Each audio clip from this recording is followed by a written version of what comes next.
नमस्कार, आप देख रहे हैं वन उत्तराखंड। आपके साथ हूं मैं सदफ फातिमा। बुलेटिन की शुरुआत करेंगे इस वक्त की हेडलाइंस के साथ।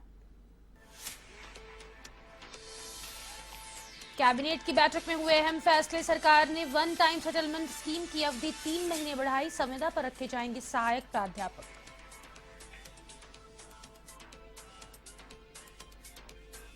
सख्त भू कानून की मांग को लेकर 28 जनवरी को हल्द्वानी में महारैली। संघर्ष समिति की बैठक में हुआ फैसला। विरोध में उत्तरायणी मेले के दौरान स्थायी निवास प्रमाण पत्र बहाएंगे सरयू नदी में।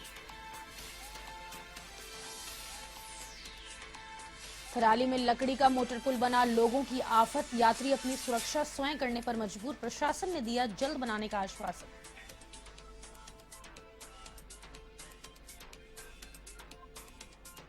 भाजपुर पुलिस की कार्रवाई। धनसारा में गौकशी के आरोप में 4 अभियुक्त गिरफ्तार। 106 किलो प्रतिबंधित गौ मांस बरामद।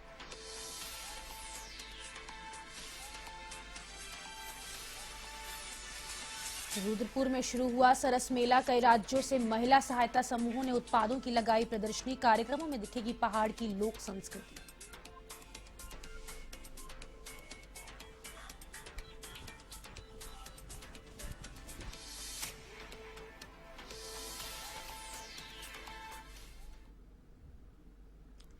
राजधानी देहरादून के सचिवालय में धामी कैबिनेट की अहम बैठक हुई है। इस दौरान मुख्यमंत्री पुष्कर सिंह धामी के मंत्रिमंडल में वन टाइम सेटलमेंट स्कीम और उच्च शिक्षा को लेकर फैसला लिया गया। इस बात को लेकर उत्तराखंड के मुख्य सचिव डॉक्टर एस संधू ने बताया कि वन टाइम सेटलमेंट स्कीम की अवधि 3 महीने तक बढ़ा दी है और लग्जरी टैक्स का भी वन टाइम सेटलमेंट कर लिया गया है। साथ ही उन्होंने कहा कि महाविद्यालयों सहायक प्राध्यापकों की भर्ती चल रही है, लेकिन फिर भी 25 पद रिक्त रहने की संभावना है, जिस पर कैबिनेट ने निर्णय लिया है कि सभी सहायक प्राध्यापकों को संविदा पर रखा जाएगा ताकि इस स्तर पर बच्चों की पढ़ाई का कोई नुकसान ना हो। वन टाइम सेटलमेंट स्कीम 2023-24 चल रही थी, तो उसमें एक तो समय बढ़ाया गया है 3 माह का, और उसमें लग्जरी टैक्स छूट गया था जिसकी सेटलमेंट नहीं हो रही थी। उसको कैबिनेट ने डिसीजन लिया कि लग्जरी टैक्स की भी वन टाइम सेटलमेंट की जाए और 3 माह इसका समय बढ़ा दिया जाए। अगला मद उच्च शिक्षा विभाग का था। महाविद्यालयों में सहायक प्राध्यापकों की भर्ती चल रही है और कुछ आ भी रहे हैं, लेकिन इसके बाद भी 25 पद रिक्त रहने की संभावना है। तो ये निर्णय लिया गया कि उनको संविदा पर रखा जाएगा ताकि इस स्तर में बच्चों की पढ़ाई का। हाल ही में उत्तराखंड कांग्रेस संचार विभाग की प्रभारी बनाई गई चैनिका उनियाल पंडा देहरादून पहुंची हैं, जहां कांग्रेस कार्यकर्ताओं ने उनका स्वागत किया। वहीं इस दौरान चैनिका ने राहुल गांधी की भारत जोड़ो न्याय यात्रा की जानकारी दी।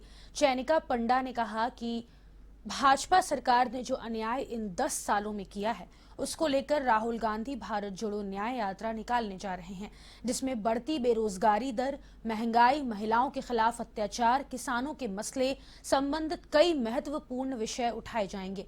कहा कि यह यात्रा 14 जनवरी से शुरू होगी, जिसमें देश के लोगों से जुड़ने की अपील की गई है।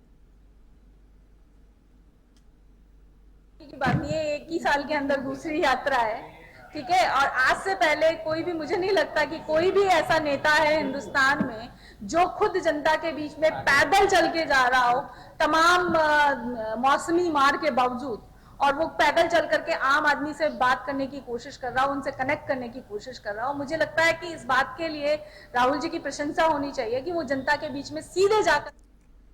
जनपद पौड़ी के सभी 15 ब्लॉकों में अंकिता भंडारी को न्याय दिलवाने के लिए कांग्रेस की ओर से न्याय यात्रा निकाली जाएगी। कांग्रेस ने आगामी 14, 15 और 16 जनवरी को प्रदेश की सभी जनपदों और ब्लॉकों में न्याय यात्रा निकालने की तैयारियां शुरू कर दी है।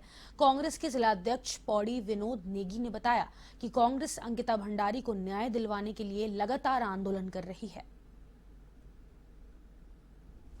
को हमारे आदर्श नेता जो राहुल गांधी जी है, उनके द्वारा भारत जोड़ो न्याय यात्रा का शुभारंभ हो रहा है, जो कि मणिपुर इंफाल से होना है।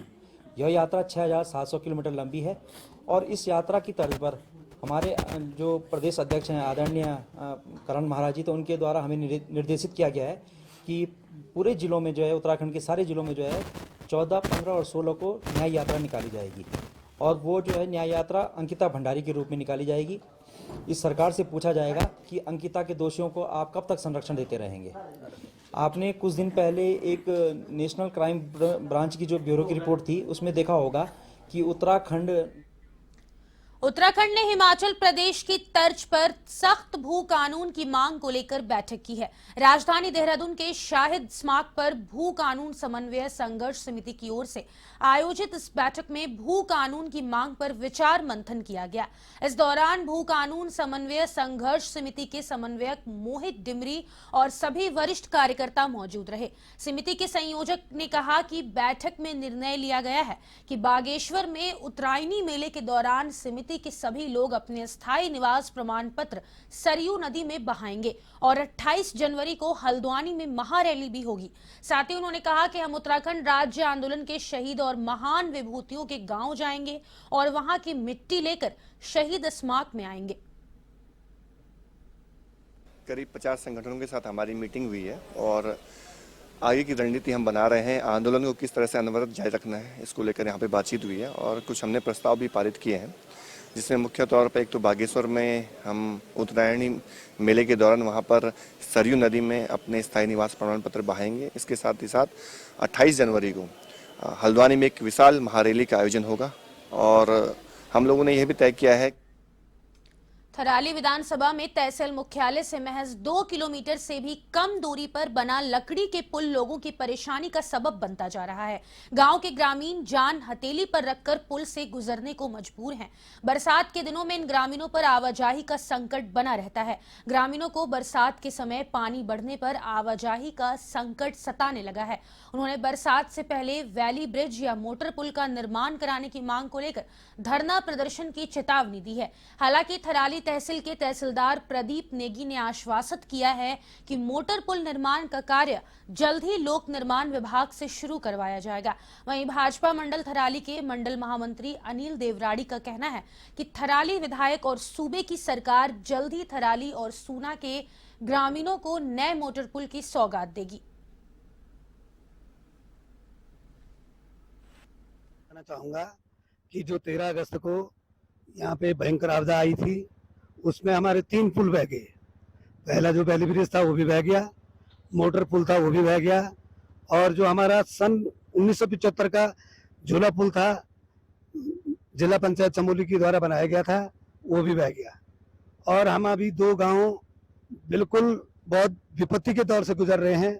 हमारा ग्राम पंचायत थराली जो अब नगर पंचायत बन चुका है इसी थराली के नाम से है और वर्तमान समय में थराली गांव में ना तो कोई बरसात का मात्र 3 महीने रह चुके हैं और हमारा निरंतर इसमें हमारे जो आदरणीय विधायक जी लगातार लगे हुए हैं। चीफ से उनकी बात हुई है, सीएम साहब से भी बात हुई है और आज सुबह व्यक्तिगत रूप से मैंने उनको सूचना करी कि यहाँ पे हमारा आदरणीय विधायक जी एक जुलूस यहाँ पे प्रदर्शन का कार्यक्रम यहाँ पे क्षेत्र के लोगों का तहसील में जा रहा है। तो इस संदर्भ में आप तो विधायक जी का तत्काल यह है कि विधायक जी लगे हुए हैं। आज विधायक जी ने कहा कि मैं जिलाधिकारी महोदय जी से संपर्क करके उन्हें तत्कालीन उनको आदेश करता हूं, चीफ साहब से वहां से उनको आदेश करा करके और यहाँ पे जो वैली ब्रिज है क्योंकि बड़ा पुल मोटर पुल बनने के लिए समय चाहिए, उसके डीपीआर बनने के लिए समय चाहिए और उसके लिए विधायक जी ने भी खुद कहा कि उसके लिए समय। देखिए, संबंधित पुल पूर्व में पीडब्ल्यूडी के पास था और जैसे कि मेरी पीडब्ल्यूडी के कनिष्ठ अभियंता से वार्ता हुई तो उनके द्वारा इसका आगणन मुख्य अभियंता कार्यालय में प्रेषित किया गया है और शीघ्र ही इसमें जैसी कार्रवाई होगी तो उससे आपको अवगत कराया जाएगा। देखिए, इसमें सभी एजेंसी पूर्व में पीडब्ल्यूडी द्वारा का ही वो पुल था और वर्तमान में जो आगे की सड़क है वो पीएमजेएसवाई के अंतर्गत और एनपीसीसी के पास है, तो सभी एजेंसियों से बातचीत की जाएगी और इसमें जो सुरक्षा को लेकर है उसमें संबंधित थाना क्षेत्र को भी अवगत कराया जाएगा कि वहां पर। टनकपुर में जिला प्रशासन, शहरी विकास और नगर पालिका परिषद टनकपुर ने विकसित भारत संकल्प यात्रा शिविर का आयोजन किया।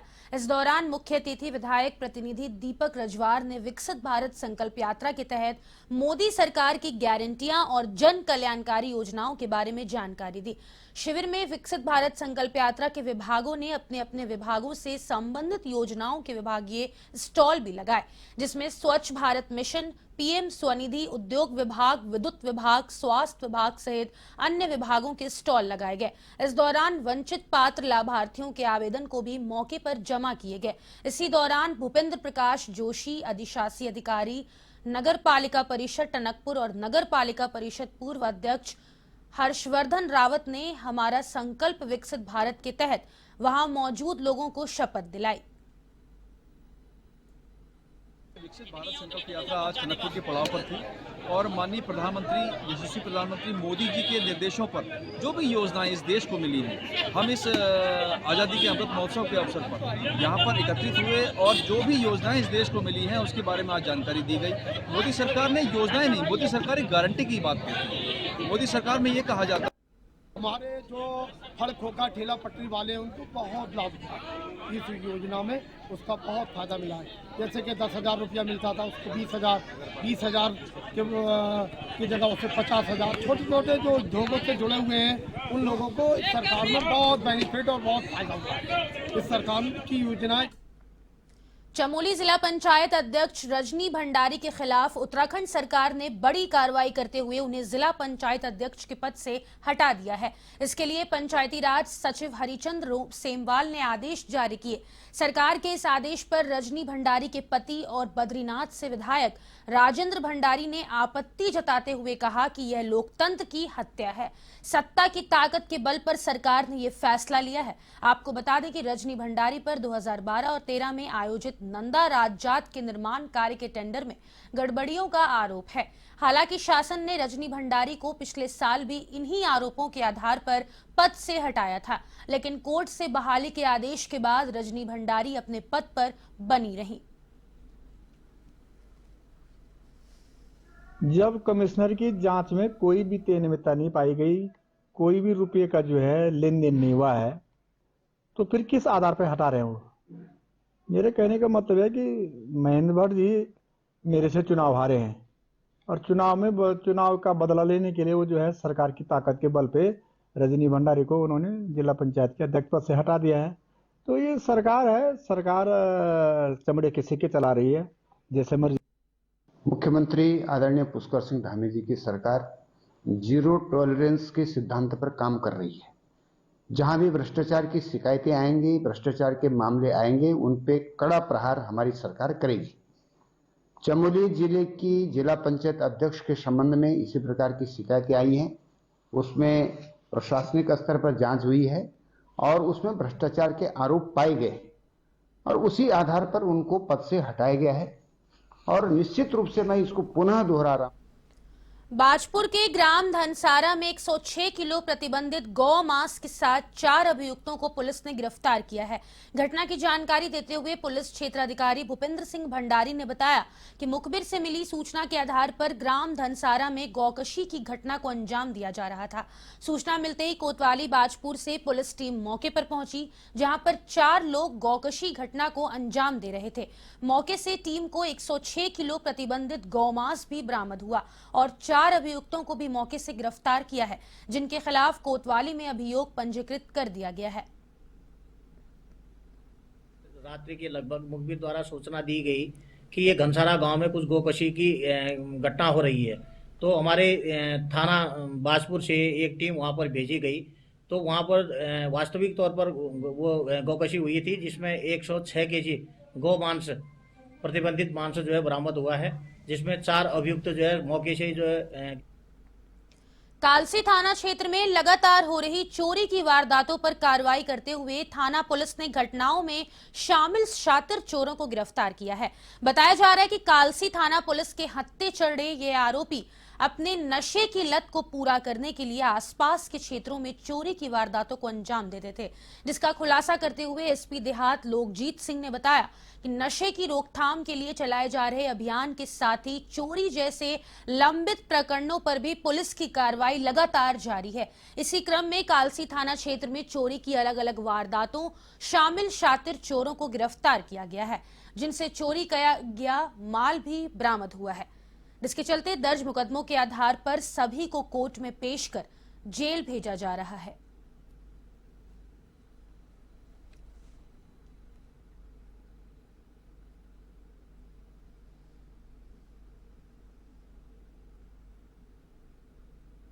देखिए, कालसी थाना क्षेत्र में 4 घटनाएं हुई थी जिनका खुलासा वहाँ की टीम द्वारा किया गया है।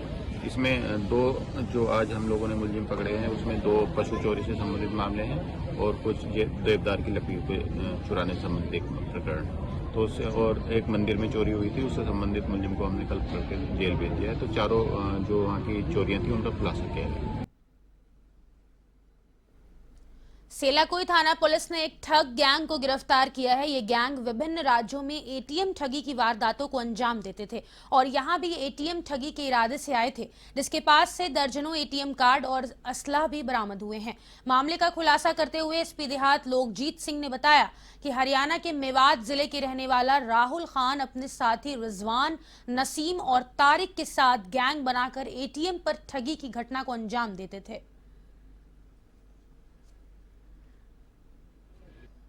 थाना सेलाकुई पर एक अभियोग हम लोगों ने पंजीकृत किया है, जिसमें 4 लोगों को यहाँ पर अरेस्ट किया गया है।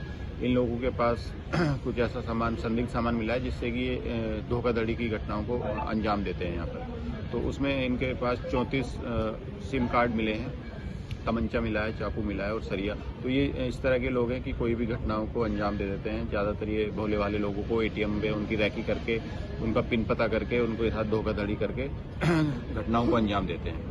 तो सेलाकुई पुलिस की टीम द्वारा प्रोएक्टिवली काम करते हुए अपनी चेकिंग और उसके थ्रू इन लोगों को पकड़ा। ये ज़्यादातर लोग हरियाणा के हैं, इसमें हरियाणा के अलग अलग जिलों के ये लोग हैं। और यहाँ रायवाला थाना पुलिस ने चरस तस्करी करते हुए एक युवक को रंगे हाथ गिरफ्तार किया है। आरोपी के कब्जे से पुलिस ने 125 ग्राम चरस बरामद की है। रायवाला थाना प्रभारी निरीक्षक देवेंद्र चौहान ने बताया कि राज्यों को नशा मुक्त बनाने की दिशा में पुलिस लगातार काम कर रही है। इसी कड़ी में पुलिस ने आज एक नशे के सौदागर को गिरफ्तार करने में सफलता हासिल की है, जिसकी पहचान हरिपुर कला निवासी बीकू नाथ के रूप में हुई है। आरोपी के खिलाफ पुलिस ने एनडीपीएस की धारा में मुकदमा दर्ज कर लिया है। वहीं आरोपी को पुलिस ने न्यायालय में पेश किया।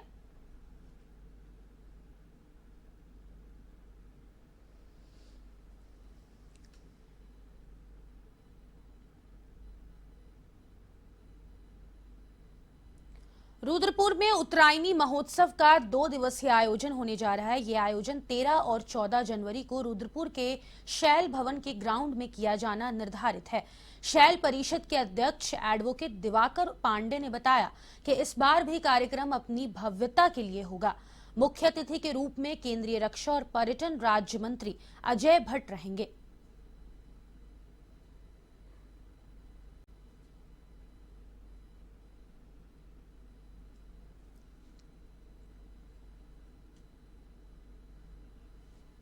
ठेकेदारों ने लंबित भुगतान और जमानत राशि अवमुक्त कराने की मांग को लेकर अधिशासी अभियंता कार्यालय का घेराव किया है। घेराव के दौरान प्रदर्शनकारियों ने लोक निर्माण विभाग के खिलाफ जमकर नारेबाजी करते हुए शीघ्र भुगतान करने की मांग की है। आक्रोशित ठेकेदारों का कहना है कि अगस्त 2022 से सड़कों और दैवीय आपदा में किए गए कार्यों का भुगतान नहीं किया गया है, जिससे ठेकेदारों और मजदूरों को आर्थिक दिक्कतें झेल रहे हैं। ठेकेदारों ने विभागीय अधिकारियों और कर्मचारियों के कार्यालय में नहीं होने की बात भी कही, जबकि शीघ्र पेमेंट नहीं होने पर बर्फबारी और दैवीय आपदा के दौरान काम नहीं करने की चेतावनी भी दी है।